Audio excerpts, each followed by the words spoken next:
listening to the MMA Brothers Podcast, coming to you from Toronto, Ontario, Canada. Your source for UFC news, previews, and post-fight coverage. Hosted by your favorite duo, Daryl and Asher. Let's get it started. Hello guys, welcome back to MMA Brothers Podcast. It's Daryl. It's Asher. And we've got a special guest today, Ahmed Shamiya. He's a wrestler. He represents Canada, McMaster. He's a coach. He's got a lot of hats. Ahmed, how you doing? I'm doing well, bro. How you guys doing? Oh, I'm doing just fine. Asher, how about you? I'm doing great. Another thing, Daryl, you can add to it is he went to the same high school as us. That's another thing you forgot to mention. Robert Bateman just got closed down. Bateman boys. Yeah. I'm super disappointed they're closing it down, man. It's the end of an era, bro. I know. It had its bad moments. You know, there was a lot of fights, a couple shutdowns here and there, but, you know, you gotta love Bateman. It's a community. Yeah. So today, Ahmed, we just kind of want to talk about how things have been going. You've been on the podcast before. Last time you kind of just told us about how like you got your wrestling career started.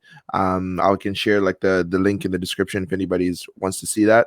Talk about how you got your career started, and then how like you were, you know, on the Olympic trials and stuff, and then now how you're coaching with McMaster University. So I guess just to give everybody an update, how's everything going in terms of your wrestling career?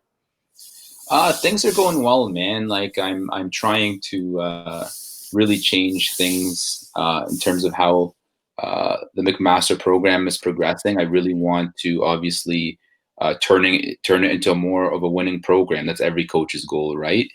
And I'm trying to think outside the box and do things differently. I feel like traditionally in Canada, we have a certain way that we go about things, and I'm trying to think outside of that. One time, a smart guy, very smart guy, told me, in the land of the blind, the one-eyed man is king, right? So we are always surrounded by certain ideologies and stuff, but when you think outside of that, it can really change your perspective. I'm trying to think, you know, how do they wrestle in Russia? How do they wrestle in Japan? What are they doing that's working that we're not doing, right? Like there's like Canada's. Internationally, we could definitely do better to improve. Like wrestling is definitely dominated by Russians, American, Japanese, and I'm trying to think, how can I make my wrestlers different than other wrestlers in Canada so they can be on par with those top international wrestlers? And so I think when you start thinking, you know, how do those guys train? That can really, really change things up. In the land of the blind, the one-eyed man is king, right?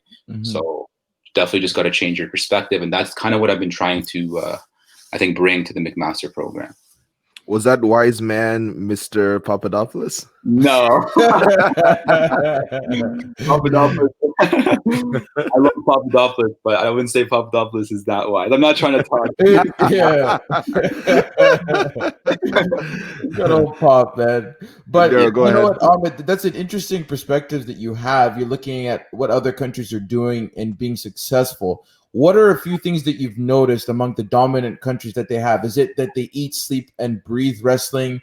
Are they mostly focused on cardio for their athletes? Like, what sort of things that you're seeing in the wrestling field from the successful countries that you're trying to not mimic, but make it your own here in Canada? Mm-hmm. I think it's just very, very ingrained in their culture, and they get their wrestlers started when they're very, very young. And obviously neuroplasticity, like how well your body is able to adapt to stimuli, is much higher when you're younger. So if you start someone off when they're young, and you teach them how to be an athletic person, you teach them certain patterns of movement, it's a lot more ingrained in them than when you start later, obviously, right? Like if you see Khabib, man, he's wrestling a bear when he's a kid, right? Mm-hmm. I don't know a lot of Canadians that do that, and I'm not trying to talk smack about Canadians or anything, but it's just more ingrained in their culture, and I just think they all have their own style. Like, you know, every country has their own different style, and the way that I like to look at it is, let's say you're someone who likes to travel, you spend a month in Russia, a month in Japan, a month in Iran. They're really good at wrestling. It's their national sport. you kind of go around, you pick up ingredients. What do they do well? What do they do well? What do they do well? And then you add it to your own recipe, and like you make it uniquely your own. Whereas every country has their style. If you feed into that, you're a little bit limited in your perspective. So if you just try to expand and look everywhere else, just get a bunch of different ingredients and put it in your own recipe, I think that can really be beneficial. And is it Greco-Roman? Like what type of wrestling do you coach? I coach freestyle. Freestyle is the more popular style, but I have actually looked into training Greco, because I think training Greco-Roman wrestling helps freestyle wrestling a lot. So like freestyle wrestling, you're basically allowed to attack the legs. You can go upper body. You can do everything. Whereas Greco-Roman wrestling, you're not allowed to attack the legs. So you can't do like double legs, single legs. You can only throw people. And I find that Greco-Roman wrestlers are actually tougher wrestlers, because like it's really hard to throw someone when all you're allowed to do is throw them. You really have to, like, it's called hand fighting, you know, when you're like pushing your opponent around, moving them around, all that stuff. It's called hand fighting. And so I find Greco-Roman wrestlers are tougher hand fighters, and they're also able to use their hips a lot more because they're so used to throwing people. And you don't attack Greco. I actually find that if you train Greco for a while and then you come back to freestyle, your leg defense is rusty for a bit, but after a while, I think it actually helps your leg defense because it teaches you how to use your hips. So, and a lot of freestyle wrestlers don't do that. In Russia, they do, but in Canada, they don't. Oh, interesting. I didn't know that. So just to list off some of Ahmed's accomplishments, just in case you guys didn't know. So Ahmed, you've traveled around the world with your wrestling career, and I think you said you finished second in the Olympic trials, if I'm not mistaken. Third. I finished third in the Olympic trials, and then you won Coach of the Year, if I'm not mistaken, from McMaster University. Yeah, OUA Coach of the Year. Yeah.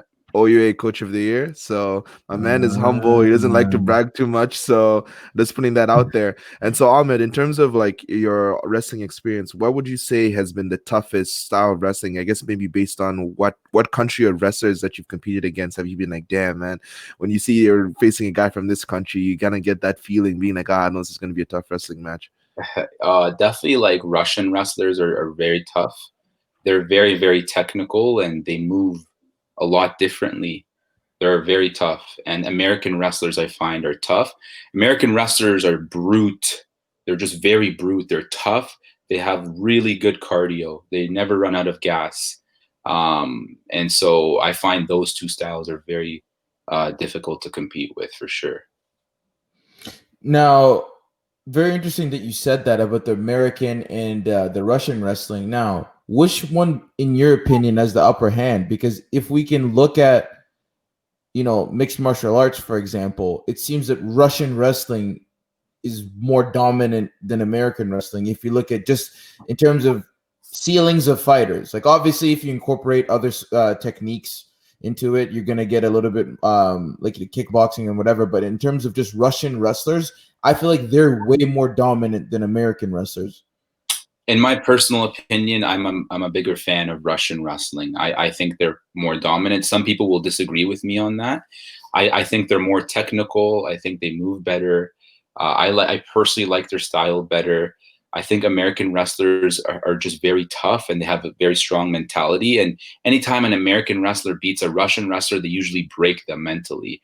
Whereas if a Russian wrestler beats an American wrestler, they usually outclass them technically or stylistically. I'd say Russian wrestlers have a much higher volume, maybe not much higher, but they definitely have a higher volume of overall gold medals than American wrestlers.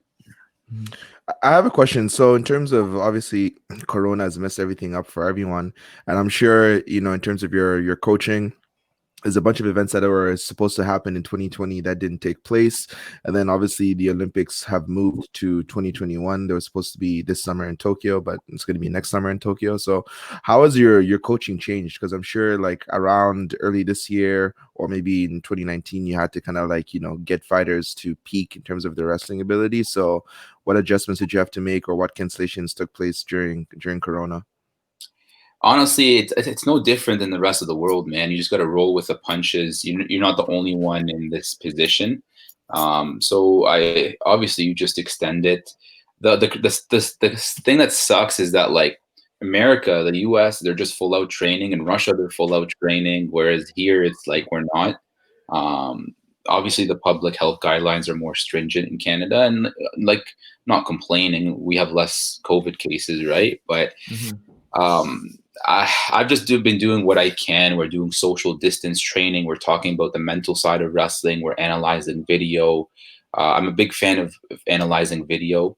I think when you watch wrestling or you watch any sport, it helps you learn it a lot better. It actually causes your nervous system to fire in the same way as if you're actually doing the movement. They fire something called mirror neurons. So the way I like to learn is I like to watch the best wrestlers in the world. I break down what they're doing, and then I try to implement it into my own wrestling. I try to implement it in my own coaching. That's very interesting. And you said that you like to mimic it now. What is the most successful takedown in terms of freestyle? Is it single leg or double leg? So this is from a very uneducated wrestling standpoint, because most of it that I see is through MMA. But I wonder, when would you go for a single? When would you go for a double? Like what looks are you reading? I think it all depends on the wrestler, man. Some people shoot doubles. If you watch, there's an Olympic champion from the U.S. named Jordan Burroughs. Look him up. I've heard of him. Yeah, I've heard of him. Yeah, he specializes in doubles. Like he's amazing. He's super explosive with doubles, and he also does singles, but it would be his secondary attack. Some people they do mainly singles, and doubles are their second. It all depends on the style of the wrestler. I personally like single legs better. But I would say it all depends. I would say overall single legs are probably a bit more popular, but double legs are up there as well. And what's harder to defend? Again, like I personally believe that double legs are easier to finish, but they're harder to get in, and then single legs are easier to get in but harder to finish. I see. Yeah. I see. So it's just a bit of a trade-off. And again, it depends on your style. Some people think it's easy to finish. Some people don't think so. So I have a question in terms of like some of the people that you coach. So is everybody in the McMaster wrestling community purely focused on, just reaching the potential in terms of wrestling, or do you have some guys that are coming in that like are trying to add to their MMA skills to say, oh, I'm learning kickboxing or jiu-jitsu or whatever, but I need like a wrestling coach? Like, is that what you find, or are all your fighters, or not fighters, or are your athletes strictly wrestlers? Most of them are strictly wrestlers, but we do get some people that want to add to their MMA. We've had people that wanted to add to their MMA and then switch completely to wrestling. But yeah, usually like we do get a mix of both, but mainly we get just like strictly wrestlers. Yeah. Okay. And when you do get those MMA guys in, is it usually, are you starting them from ground zero in terms of wrestling, or would you, like, how do you walk someone through in who's an MMA guy versus a regular athlete looking in to come in and wrestle? Some of them start from ground zero. Like we do have some walk-ons. We have like a particular cohort of people that are like mainly just walk-ons. We have like a whole range of people. Like some people are just walk-ons. Some people are trying to go to the Olympics. So I find that's definitely a challenge, is trying to cater to so many different levels. But I think I like to coach in a way that's unique to the individual. I don't like to prescribe one cookie cutter program to the whole team. How do you evaluate the skill level of an athlete? Let's just say, like you said, there's different varying ability of people that you coach, but like in wrestling, as far as I know, there are no belt systems, right? Like you can't say like, oh, I'm a blue belt, or I'm a purple belt, I'm a black belt in wrestling and stuff. So when somebody does decide to come into your gym, like, do you ask them based on how far they've gone in their competition, or is there like a wrestling test that they do? Like, how do you evaluate where somebody fits in terms of the wrestling program? Honestly, you just watch them wrestle. How many takedowns can you get? Like, I think wrestling always tells the truth. Wrestling, like when you wrestle, it's struggle. It's literally physicality versus physicality, technique versus technique. Like, I don't care what your title is, but if you walk on the mat and you wrestle someone, that will always tell the truth. So I just watch people wrestle. I don't care what the results are. I don't care who you are. I don't want to say that in like a demeaning way, but wrestling will, like, how you wrestle reveals it. That's what I think. That reveals your competency. 100%. And that's interesting that you say that, because I wasn't even aware that there was no ranking system for wrestling in terms of belts and stuff. So it's interesting how a ranking system. Like if you're an international wrestler, they have the top 20. You know, you're ranked 7th in the world, whatever. Like there's been times where I've been ranked in Canada. There's like, I don't care about those. Like that's literally just like taking your results and putting it in a statistical system and figuring, like, there is a ranking system, but it's not like purple belt or whatever. It's literally just, oh, you're number 6 in the world, you're number 7 in the world, something like that. And as a coach, what's the number one piece of advice you'd give to someone who's looking to get into wrestling? Because it's it looks tiring. It's not, you know what I'm saying? You're gonna get your butt kicked for I don't know how many years before you start getting good at it. You know what I mean? So knowing what you know, if someone is looking to get into wrestling, what advice would you give them? Well, when I recruit wrestlers, for example, out of high school and try to bring them into our program, the things that I look at is, yes, obviously, like what your results are. I want to have some sort of baseline for how competent the individual is, but I really like to see what their athletic ability is like. And then I like to see how coachable they are. If I teach them something, are they willing to learn, or are they too arrogant to take advice? You know, that's a huge one. How, like, some people, you teach them something, they're like a sponge. They'll take what you say and they'll learn it right away. Some people are more stubborn. So coachability is a big one. Also, like coordination, how the person is able to move, the feel that they have for wrestling. Because there are some people that are very athletic, but they're very poorly coordinated because they don't have a feel for wrestling. They don't understand how to move, right? The best athletes in the world have a feel for their sport. There are certain things that are very difficult for a coach to teach, but some people just have a natural feel, if that makes sense. No. Yeah, that does make sense. I was gonna ask also, in terms of your coaching, like, do you encourage fighters to cut a lot of weight? I know it sounds like a bad thing to say. Yeah, I encourage them to cut a lot of weight, but like, are you more of a fan of saying, no, I want you to wrestle at your natural weight, or maybe just lose a little bit of weight and so you can have that competitive advantage? Like, what's your style when it comes to that? So my coaches used to always pressure me to cut a lot of weight. They were very old school. Like there was many times, like cutting like 16 pounds was like a normal thing. There's times where I've cut like 25 pounds and like it was horrible. I am not a huge fan of cutting weight because I feel like it takes away from the sport. It burns you out. Like you lose hunger. You burn out. I find a lot of the time you're burning muscle mass, and then after the weight cut, you're rebounding heavier than you were. But instead of putting on the muscle mass, you're putting on fat, so it changes your body composition.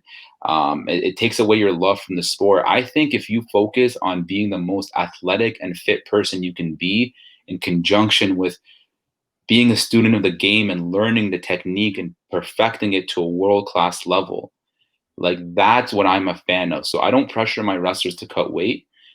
Yes, sometimes if I feel like someone is more fit for a certain weight class, I might recommend it to them, but I don't like to pressure any of my athletes to cut a lot of weight because I feel like it takes away from the sport. I think if you just focus on those two things, your athleticism, your fitness, and then the technique, you'll naturally just be a way more competitive athlete, more competitive wrestler.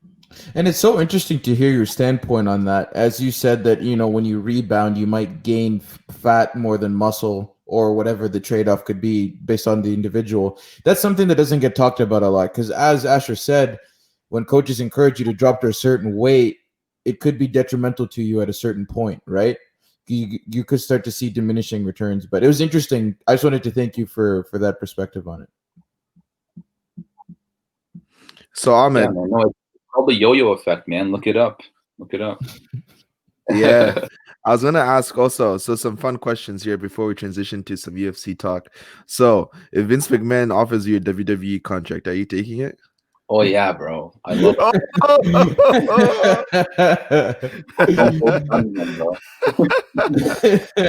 Ahmed Mysterio out here, you know. That's hilarious. That's cool, man. You know, there's a lot of obviously people that are a fan of wrestling are also a fan of the WWE. So I was curious for your answer. Yeah, I used to love that as a kid, man. Who was your favorite wrestler? I really liked Eddie Guerrero. Oh, Eddie. Oh, I loved Eddie too. I lie. I cheat. I steal. Yeah. Good old Eddie. But yeah, Eddie was awesome. Go ahead, Daryl. Yeah, but I was gonna ask you. Full disclosure, guys. Every time I used to see Ahmed, I always used to tell him to join the UFC, get into mixed martial arts, because he was like this really big wrestler guy. So I was like, oh my god, dude, you should do it. Your skills would translate. Why didn't you go into MMA if you were at such a high pedigree as a wrestler, do you think? Honestly, I think it's just my love for wrestling. I love wrestling so much. I grew to be a student of the game of wrestling that I wanted to aspire to the highest level of wrestling that I could be at. And I just felt like I could definitely have more longevity when it came to wrestling. Like it's something that I could do. I think one of the main things that turned me off of MMA was the head injuries. Mm-hmm. I had a concussion with wrestling. Like it's not the best. And I'm fine with getting injured. It's like I just don't like the head injuries as much. And all it takes, I find, is one blow. Like your attention can be distracted for a split second, and then it's one blow that will just knock you right out, right? That being said, like it's definitely crossed my mind, man. It's like a very, very emerging sport. Definitely way more of a spectator sport than wrestling. It's definitely crossed my mind, but I just loved wrestling so much that I just always stuck with wrestling. And to me, it's like if you sincerely love the sport, you don't need like the money aspect, like the fans and all of that. Like I just felt like within the niche of wrestling, I was very, very happy. It's a very niche sport, and I enjoyed it. To me, like you can be famous and you can make a lot of money, and like that you could definitely do that with MMA. But deep down inside, there are some wrestlers in the world that are amongst the top, and they're not nearly as well known as some of the UFC fighter. But deep down inside, you're like one of the baddest people on the planet. You know what I mean? And I think that was enough for me. Like I didn't need that part. Don't get me wrong, the money and stuff is nice. Like don't get me wrong. The money, the fame, it's all good. But you're right. Like I mean, Jordan Burroughs, he wrestled Ben Askren, and Ben Askren got smoked. I think this is like a year or two ago. So you're right. Just because you're not in MMA doesn't mean that you're not better wrestlers than those guys, right? So fun question for you. If Dana White offers you CM Punk, are you taking it? Yeah, you know what? I wouldn't be worried about a head injury with that one. Yeah, Punk's hands are so trash, man. Oh my god. I would bet like a mortgage on Ahmed to win that one. I'm like, please. I'm like, any money I can find, I'm just putting on Ahmed. Another thing. This is just all MMA focused questioning coming from me. Like you watch a lot of Khabib's fights. You know when he does the leg traps, when he sticks the opponent's legs in between his, and then he crosses his feet at the back, and then he involves the Dagestani handcuffs, as they call them, to control positions.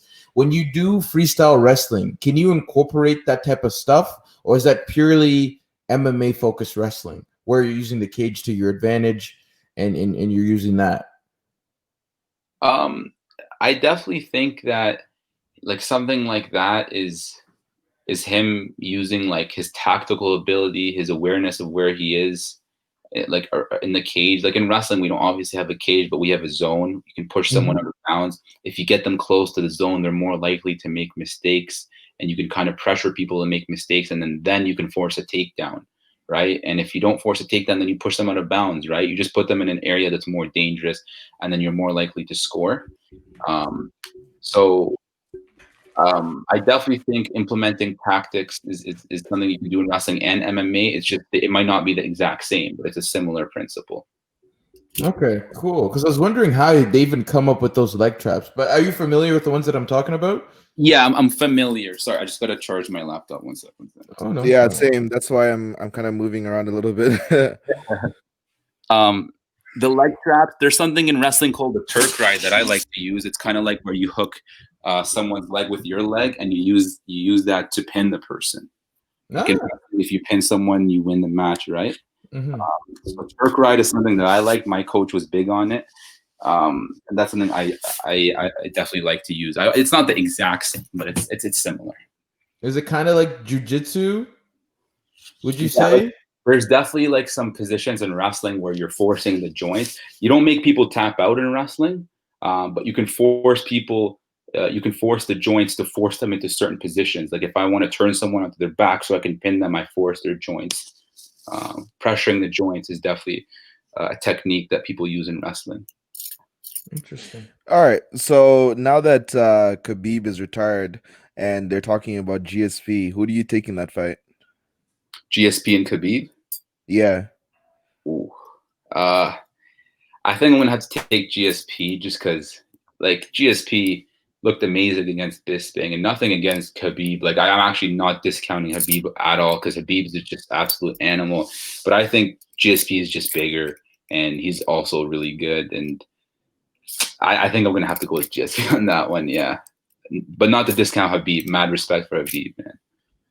You're picking GSP over. Yo, man, Khabib is an like I don't think George is stopping any takedowns on me. Like I don't think any. I don't.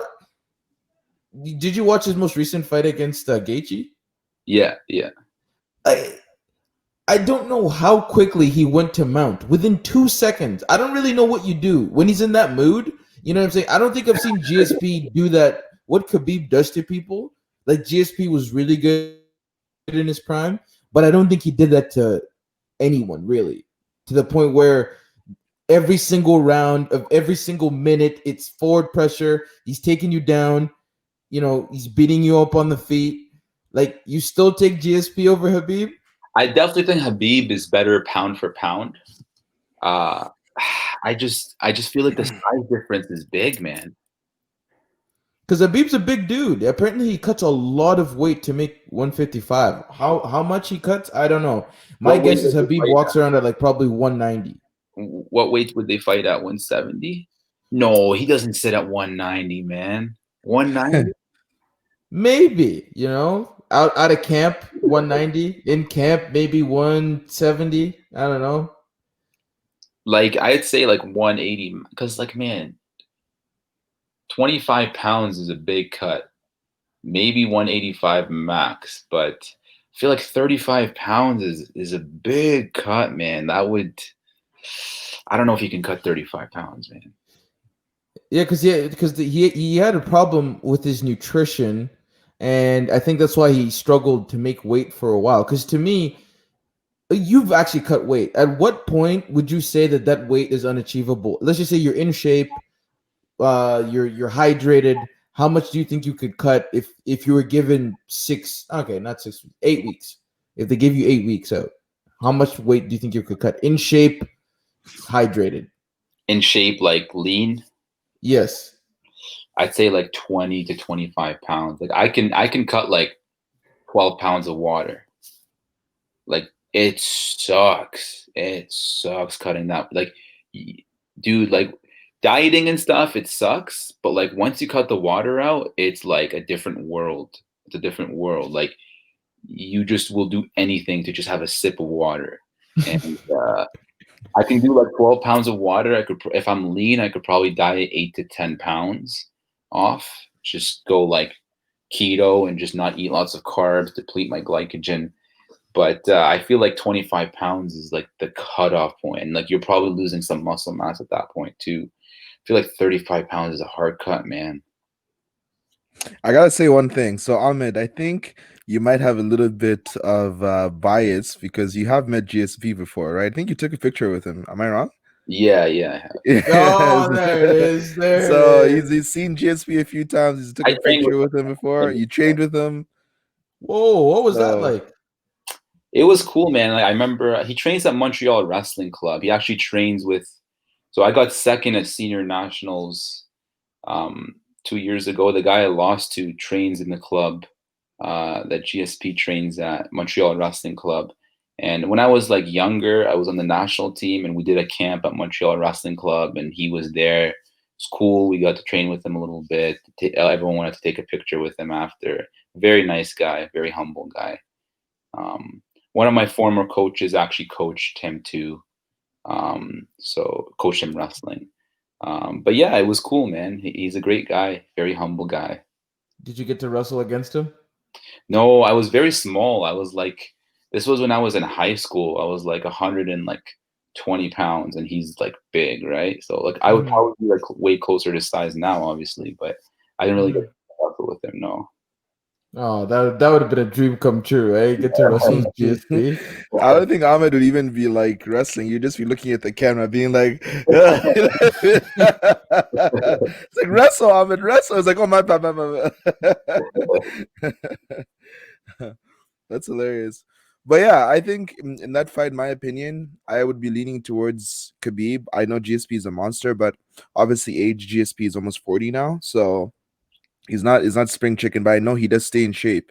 He's training all the time, and he looks in phenomenal. He looks in better shape now than he did when he was fighting, if I'm not mistaken, just from the recent pictures. So I know the guy is a beast. They've talked about doing it 155. GSP has never fought at 155 before, but he said he can make the weight. He just doesn't know how he's going to compete when he's at 155, because you've seen people like TJ Dillashaw go down to 125 and then get finished in like 10 seconds, right? Yeah. So GSP is obviously, he knows that, so he thinks to himself, if I make 155, the next day I'm going to be fighting, like, how will I feel when I'm competing, right? And that's a big deal.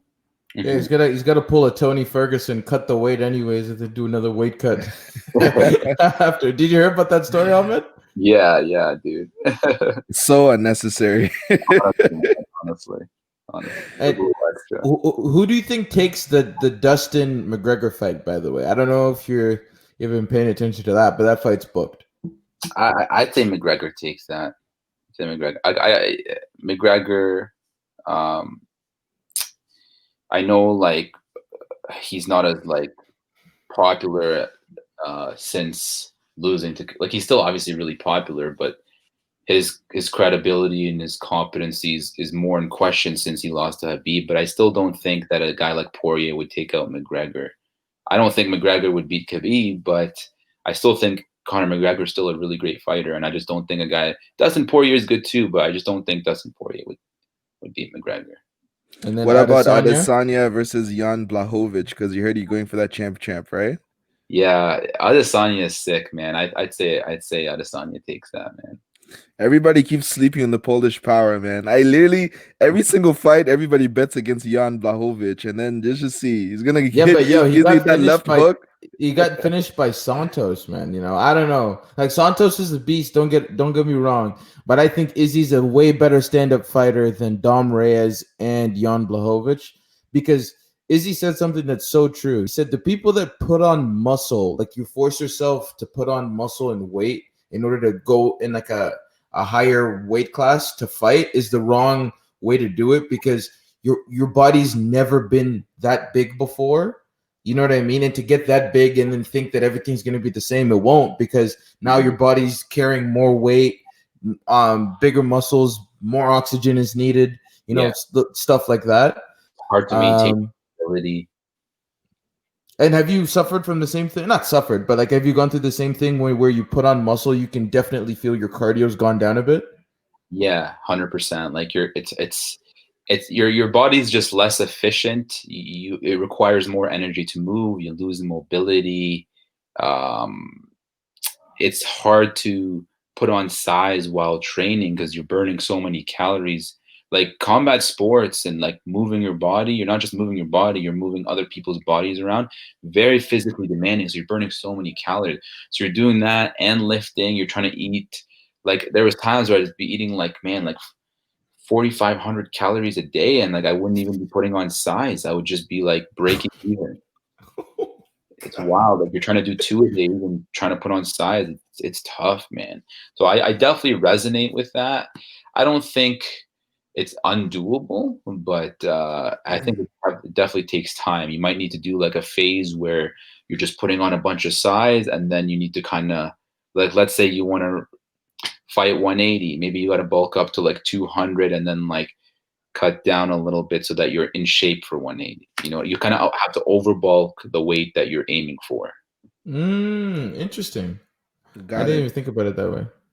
Have you ever worked with a nutritionist before? That's the first part of the question. And second part of the question, do you recommend nutritionists to some of your people that you coach in terms of maybe going to that higher level of competition, or does everybody kind of do their own thing? I have worked with nutritionists before. I wasn't kin, so I had a very good understanding of nutrition. And being a wrestler and cutting weight so many times, you start to like know what your body reacts to, what's good for it, what makes you feel good, what makes you feel bad. So I personally don't like to use a nutritionist. I feel like I know my body well enough at this point.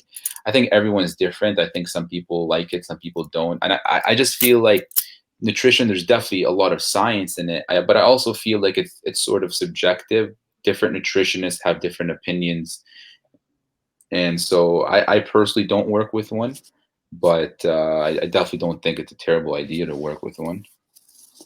How did you develop your eating habits then without a nutritionist? Papadopoulos just gave you some some steel cut oats and told you these in water? Or like, how did you develop your good eating habits? Because you have to develop good ones. Not to say that you had bad ones prior, but how did you develop the good ones? Just to add to Daryl's question, like I think he's talking about like discipline, right? Like you hear a lot of like people that compete, you know, in wrestling or if it's MMA or whatever, where they have to meet a certain weight limit, they struggle to stay disciplined, right? They're like, you know, Khabib, obviously, if they talk about the tiramisu thing, right? Like you ate tiramisu, that's why you missed weight. But like, has it been a struggle for you? Like, how do you stay disciplined to eat what you're supposed to eat? Honestly, man, it used to be. It definitely used to be. I would get in cycles of eating. That's why I didn't like cutting weight, because when you cut weight, you start to binge eat after the weight cut because your body's been deprived for a long time. So like you cut a lot of weight and then you make weight and then you rebound heavier and then it just keeps repeating. It's called the yo-yo effect. And so like I eventually decided to wrestle a weight class that I was comfortable at and just get as fit and as best at wrestling as I could, and my eating habits stabilized a lot. If you have poor eating habits, you will pay for them. You won't feel as good when you perform, and you will have to cut weight, and you won't feel as good when you compete. And that's it's not a good feeling. So eventually, when you go through that enough times, you just realize, like, look, I gotta pick a weight I'm comfortable with, and I gotta make sure I maintain good eating habits consistently, so I don't pay for it later. It's a trade-off, right? So it definitely was a work in progress. Like I used to really struggle with my eating, and now I don't have too much of a problem with it. And I just think too, man, like if you're serious about being an elite athlete, like working hard is really important, but recovery is just as important, man. If you don't recover, that hard work went to waste. And part of recovery is good nutrition, and sleep is really key too. So if you don't take those things seriously, then you're not technically a good athlete. Like there's a really famous wrestler. He was a really tough wrestler. He's an American wrestler. His name was Kerry Kolat. He would say that there's 2 types of toughness. There's the people that could show up to practice. You know, practice is at 5 o'clock to 6:30. They can throw down at practice and they're tough. And then there's the people that can do that, but then 24 hours a day they're on point. They're making sure they have good eating habits. They're making sure they're sleeping properly. They're making sure they're not hanging out with people that are consistently, you know, drinking and doing drugs all the time. They're making sure they're in a good mindset all the time. That's the type of person that will become a champion. Like 24 hours a day, you got to stay in check. And a key part of that is definitely nutrition. Interesting. Very interesting. 100%. Can you talk us through the weight cut process? So if they say, Ahmed, you got to drop 20 pounds, you know, whatever the time period is, just walk us through a weight cut. What happens? What do you stop being able to eat? When do you stop being able to have water? When do you stop? You know what I'm saying? Just walk us through that for the people who don't know what it's like. like me. So like, let's say I got to cut 20 pounds. I have 24 hours to recover. I make weight 24 hours before I compete, and then I have 24 hours to recover. So I will start. I usually like to do a diet where I start out eating a certain amount of carbs, and then as I get closer and closer to the competition, I slowly deplete the amount of carbs and then raise the amount of protein and good fats. Usually that'll lean you out pretty quickly. It will get rid of a lot of the glycogen and stuff in your muscles. You'll start to lose weight quickly. So let's say like I got to lose 20 pounds. I try to lose about 8 pounds of fat through dieting in like a month. And your energy levels will definitely start, like you'll start to feel like crap closer to the weight cut. You don't have as much energy, and you're also training really hard. So you definitely got to make sure that your sleep is in check. You're not like doing anything too stimulating outside of training. And I definitely find that, like, some caffeine in the morning helps. Some caffeine before training helps. I try not to overdo it with the caffeine though. And then usually what I'll do is the day before the weight cut, that's when you kind of stop drinking too much water. You don't drink as much water, and then you put on the sweats. You start biking. You do a type of conditioning that won't completely destroy your body, but will get you sweating. And then you hop in the sauna. You sit there for hours, sweat, constantly check your weight. And then I try to make weight as close as possible. So if weigh-ins are at 5 p.m. the day before competition, try to make weight at like 3:30. I don't like to make weight. Some people make weight the day before and they just hold it till weigh-ins. I don't think that's good. You want to start as close as possible to weigh-ins. You want to be on weight for like an hour. You step on the scale and then you rehydrate right away after. You don't want to make weight and hold that for hours and hours. So sometimes I'll even start the morning of. Like there's times where I've started the morning of the weigh-ins. Let's say weigh-ins are at 5 p.m. I start the morning and I'm like 10 pounds overweight or 12 pounds overweight. And I just grind that day. And then by 3:30, I'm on weight. I step on, step off. I'll have like an electrolyte beverage that's watered down. So instead of Gatorade, if it's like 7% electrolytes, I'll mix it with 50% water. Or a Pedialyte is obviously really good. They use it for babies because your body is so like dehydrated that it like you can't stomach too much like sugar and electrolytes at once. Your body's just so sensitive to absorb that stuff that you can't give it a high concentration of that stuff. So and you try to sip the water and you drink warm water, not cold. Your body can digest warm fluids way easier than cold. And there's been times where like in high school, I'd be super immature and I would just make weight. And then I'd get like a Gatorade freezing cold and just chug it, like literally in like 2 seconds. Like I would be so dehydrated, just chug it in 2 seconds. And then I'd feel like I'm about to puke and I would get shivers. I would shock because a bunch of, so you have to like sip, nothing to concentrate fully before I eat any food. If you see some wrestlers, they're already stuffing their face right after weigh-ins. I think that's a poor tactic because your GI tract functions optimally when it's hydrated. When your GI tract is dehydrated, it won't digest the food properly and you'll feel sick. So if I cut like 5 kilos of water weight, I try to like rehydrate almost all of that before I actually start getting some food down. Maybe I'll have something light like a banana or like some dried fruit. But I don't eat like a meatball sub or something. No, it's interesting how you bring such like a scientific background into the sport because you know stuff about glycogen levels and all of this other technical stuff that I have no idea what you're talking about, but you took kin and you know that there's an actual science behind everything that you do. So it's interesting to see your thought process on all of that. Yeah, so I have a question for Ahmed. In terms of like the future, are you still competing? Like I know like you're obviously serious about your coaching, but are you still competing on the wrestling level as well? Uh, as of right now, I'm not really sure. I'm sort of in a transition. I'm trying to figure things out. I'm still training really hard. Um, I'd say I'm kind of pulling like a GSP. Like you know how GSP, he's not like competing, but he's training all the time. That's kind of what I'm doing. I'm trying to figure things out.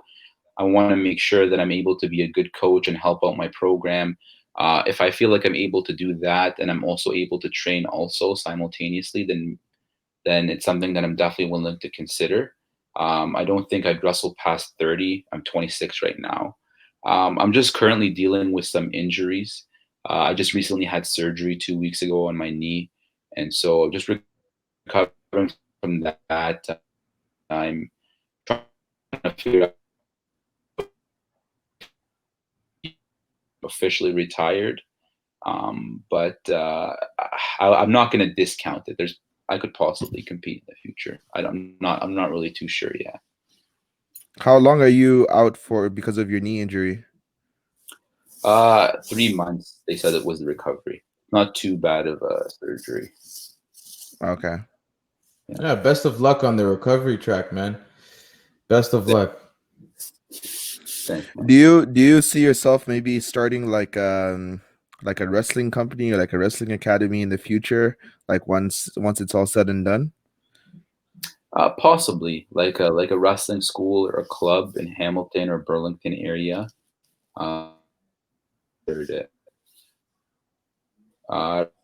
Right. I want to see what I can do with this team, but it's something on my radar for sure. 100%. So I think that's pretty much it for me. Daryl, do you have any other questions? No, I just wanted to thank Ahmed so much for educating us, coming on here and having a very good conversation. I learned a lot listening to you today, man. I just wanted to thank you. And I look forward to seeing you walking your dog another time in the neighborhood. No problem, bro. I love being on here with you guys. You guys are definitely good fans of the sport. I love seeing how passionate you guys are about it. And I really appreciate you guys having me on here, man. So I want to thank you guys. Thank you very much, Ahmed. We appreciate it, and we're gonna get you on sooner rather than later. We won't be as long as last time. And whenever you want to come on, just give us a shout. We'd love to have you.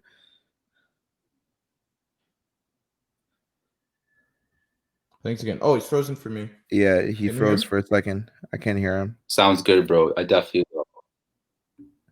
Sounds Sorry, good. bro. It just cut out. But yeah, man. 100%, bro. No worries. Thanks, man. All right. We'll talk later. Take care, guys.